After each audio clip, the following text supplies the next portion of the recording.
ದೇಶದಾದ್ಯಂತ ಸಿಲಿಂಡರ್ ಅಭಾವ ಸೃಷ್ಟಿಯಾದಂಥ ಬೆನ್ನಿಗೆ ಈಗ ಸಿಲಿಂಡರ್ ಕಳ್ಳರ ಹಾವಳಿ ಕೂಡ ಶುರುವಾಗಿದೆ. ರಾಮನಗರ ಜಿಲ್ಲೆಯಲ್ಲಿ ನಡೆದಿರುವಂಥ ಘಟನೆ ಇದು. ಸಿಲಿಂಡರ್ ಹೊತ್ತೊಯ್ದಿದ್ದಾರೆ ಕಳ್ಳರು. CCTV ಫುಟೇಜ್ ಸಿಕ್ಕಿದೆ. ಚನ್ನಪಟ್ಟಣದಲ್ಲಿ ಮನೆಯಲ್ಲಿ ಯಾರೂ ಇಲ್ಲದೆ ಇದ್ದಾಗ ಸಿಲಿಂಡರ್ ಕದ್ದು ಎಸ್ಕೇಪ್ ಆಗಿದ್ದಾರೆ. ಕೃಷ್ಣಪ್ಪ ಎಂಬವರ ಮನೆಯ ಕಾಂಪೌಂಡ್ನಲ್ಲಿ ಸಿಲಿಂಡರ್ ಕಳ್ಳತನ ಆಗಿರೋದು. ಚನ್ನಪಟ್ಟಣ ಟೌನ್ ಠಾಣೆಯಲ್ಲಿ ಪ್ರಕರಣ ದಾಖಲಾಗಿದೆ.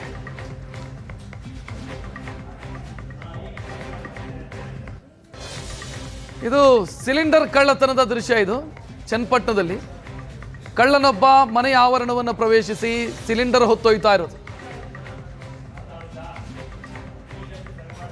ಆತ ಹೊತ್ತೊಯ್ತಾ ಇರುವಂಥ ದೃಶ್ಯವನ್ನು ನೋಡಿದರೆ ಖಾಲಿ ಸಿಲಿಂಡರ್ ಅಂತ ಅನ್ಸುತ್ತೆ. ಅದನ್ನು ಎತ್ಕೊಂಡು ಹೋಗಿ ಏನು ಮಾಡ್ತಾನೋ ಗೊತ್ತಿಲ್ಲ. ಈಗ ವಾಪಸ್ ತೆಗೆದುಕೊಳ್ಬೇಕು ಅಂತಾದರೂ ಸಿಲಿಂಡರ್ ಸಿಗಲ್ಲ. ಕೊಂಡೋಗಿ ಗುಜರಿಗೆ ಹಾಕಬೇಕಷ್ಟೇ. ಆತ ಒಂದು ಕೈಯಲ್ಲಿ ಎತ್ಕೊಳ್ತಾ ಇರೋದನ್ನು ನೋಡ್ತಾ ಇದ್ದೀರಿ. ಖಾಲಿ ಸಿಲಿಂಡರ್ ಎತ್ಕೊಂಡು ಹೋಗ್ತಾ ಇದ್ದಾನೆ ಅಂತ ಅನಿಸ್ತಾ ಇದೆ.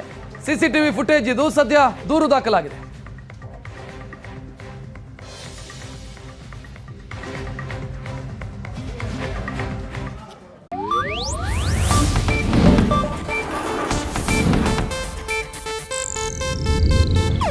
ಇದು ಏಷ್ಯಾನೆಟ್ ನ್ಯೂಸ್ ನೆಟ್ವರ್ಕ್ ಪ್ರಸ್ತುತಿ.